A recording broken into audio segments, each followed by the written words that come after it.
21st Century Entrepreneurship with Martin Piskoric. Well, I wrote the book because I'm a realtor for the deaf and hard of hearing community, and my parents were deaf. And so growing up, seeing kind of the struggles that they went through, having just navigating the world and bridging the gap between the hearing world and the deaf and hard of hearing world. And so I felt like I wanted to write a book about my story and growing up as a CODA, and just to make awareness to people on that we're not different than anyone else. It's just like a second language to them. Well, it's their first language, but.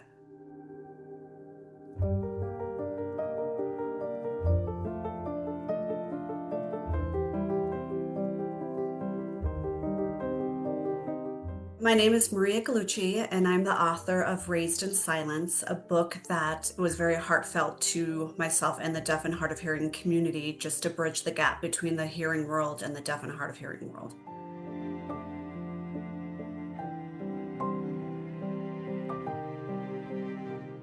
I built a real estate career from building the cultural bridges between the hearing world and the deaf and hard of hearing world. And I never even knew that it existed, because it was the way I was raised was always my normal. So I never thought that the upgrade or our upbringing would have so many advantages. But here we are.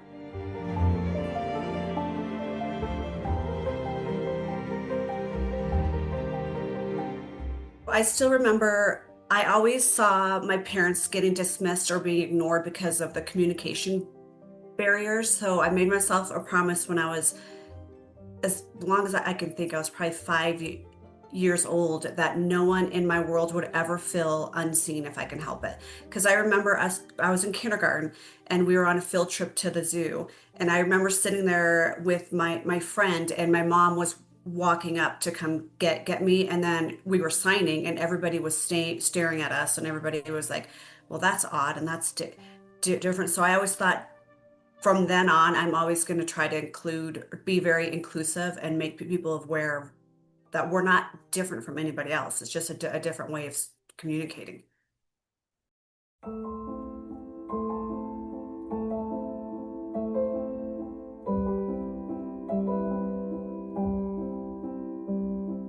I felt like, and I think my brothers and sisters all felt like, when people would stare at us while we were signing, and they still do to this day, but it makes you feel self-conscious about yourself. And so I would always want to kind of stick up for my parents, because I felt like people were making fun of them or making jokes that we were signing to each other. Or if my mom used her voice, they would think that she sounded funny because they talk in a different way. So I felt like it made us just very self-conscious and very aware of how people are observing us. So I think that gave us more compassion being in the deaf world, because I wouldn't want to make anybody else feel the way we were making, like, because awkwardness is human. That's what we want to be. We all just want to feel loved and accepted and included.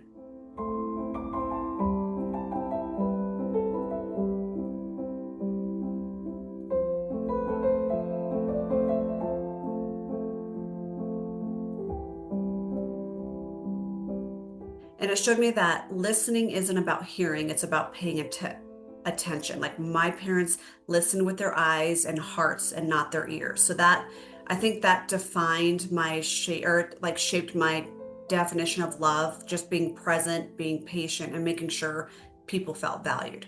And I think that's what, growing up in two different worlds, it gives you two different perspectives.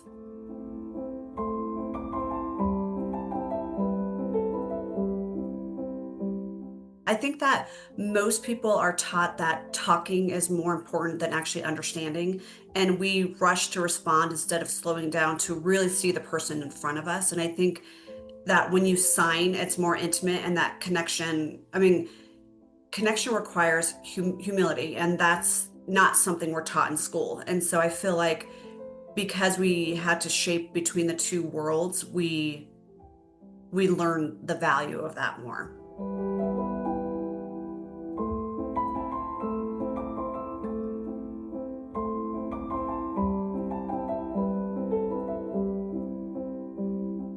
when you see people get anybody in any community gets like rejected or not included, I think the smallest act of just understanding and just trying makes a huge difference in someone's world. Like even just trying with them, just trying to understand them, even when you can't, and just showing up and just saying, "I'm here for you. I'll help." I think that makes a big difference. And we didn't get that a lot growing up because people didn't understand what ASL was or didn't understand the deaf and hard of hearing world.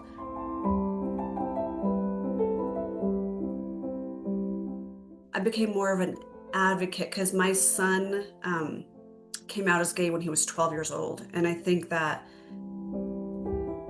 the LGBTQ plus and the deaf and hard of hearing world go hand in hand because they both just want to be included, and they both just want to feel like they're accepted and just want to be their authentic self. So I think that those two communities go hand in hand, and it's something that's always been dear to my heart because I saw my parents get made fun of and I saw them get rejected. And so when he had came out, it was no big deal at all. And it's just, I'm here for you. Let's love is love, no matter what community you're in and no matter what you're struggling through.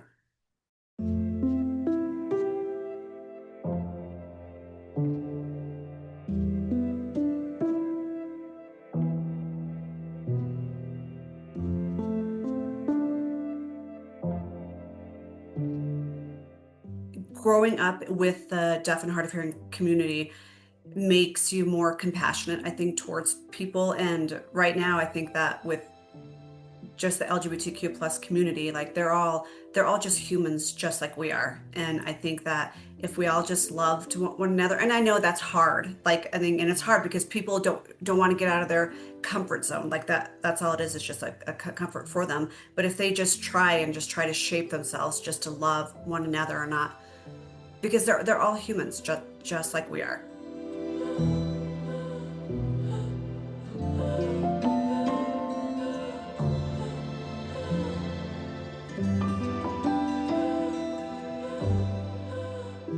I still remember when I was 12 years old and I thought I was just going on a car ride with my parents, but we were actually going to have them close on their first home.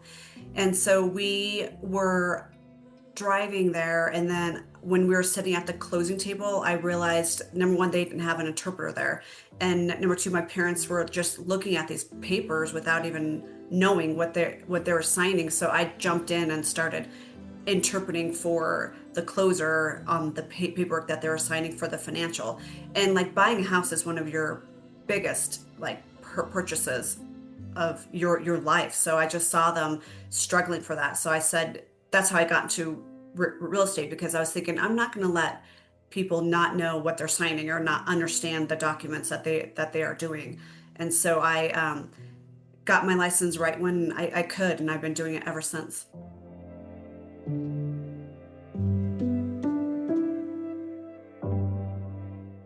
I founded ASL Realtor or ASL Realty, and it's a nationwide platform for to help the deaf and hard of hearing community find an agent who actually signs.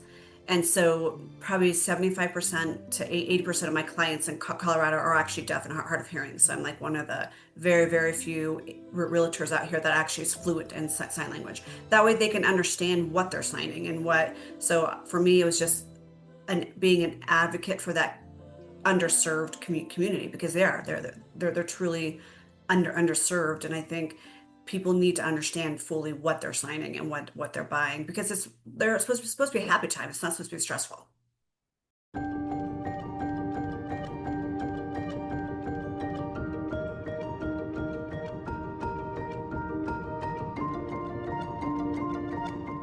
The deaf community, I think, and the hard of hearing community showed me that empathy isn't about pity, it's about respect.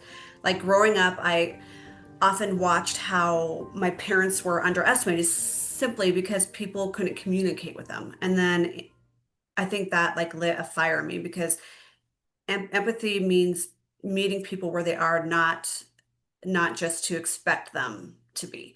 And so I wanted just to make awareness and the book has humor in it. It's got tips for communicating and tips for like helping it's got business tip. It's a very versatile book. So it's not just like a memoir. It's actually like educational books that I think would be amazing in the deaf and hard of hearing schools. Like, so the kids can learn what they're going through. Because only 10% of parents who have deaf children learn sign language. And so they feel isolated and they feel that. So I think it was more like an educational book, and for me just to help them and for everyone to just try.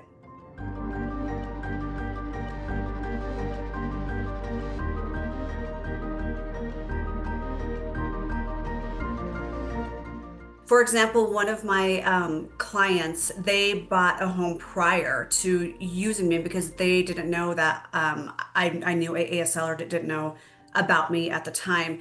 And they said that it was one of the most hardest purchases they've ever had. And so when they bought the second home and it was through me, they said that it was just a huge difference, and they were so thankful that they met me because I was able to communicate with them and able to make them feel comfortable because I spoke their language. And I think they have to understand, and they've got to know, they have to understand what they're doing, and it makes me happy to know that they're happy instead of struggling and not having a good time with the paperwork.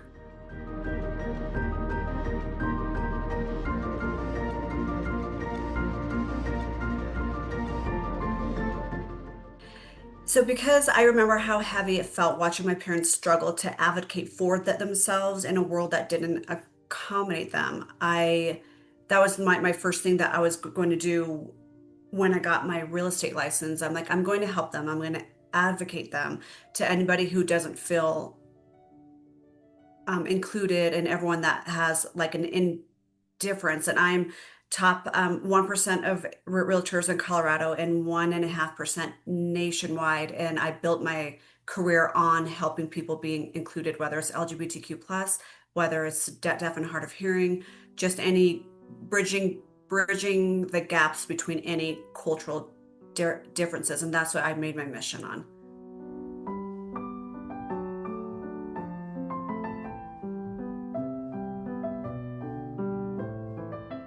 For me, it was just to teach people on what to do and what not to do in the community. And so I have raisedinsilence.com. It's the book's website, and that one gives some tips, and it gives like other people's views of everything and different perspectives of the book and what's inside the book.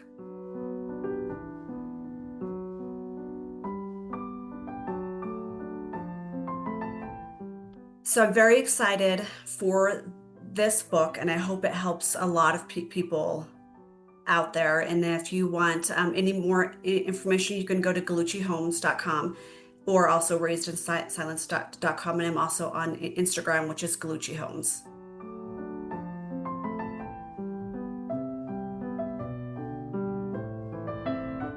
'21st Century Entrepreneurship with Martin Piskoric. Imagine a space where triumphs, trials, and tales of entrepreneurship come alive. Welcome to the 21st Century Entrepreneurship Podcast, a gold awarded journey hosted by Martin Piskoric, connecting with listeners in 95 countries and ranking in the top 0.5% of all podcasts.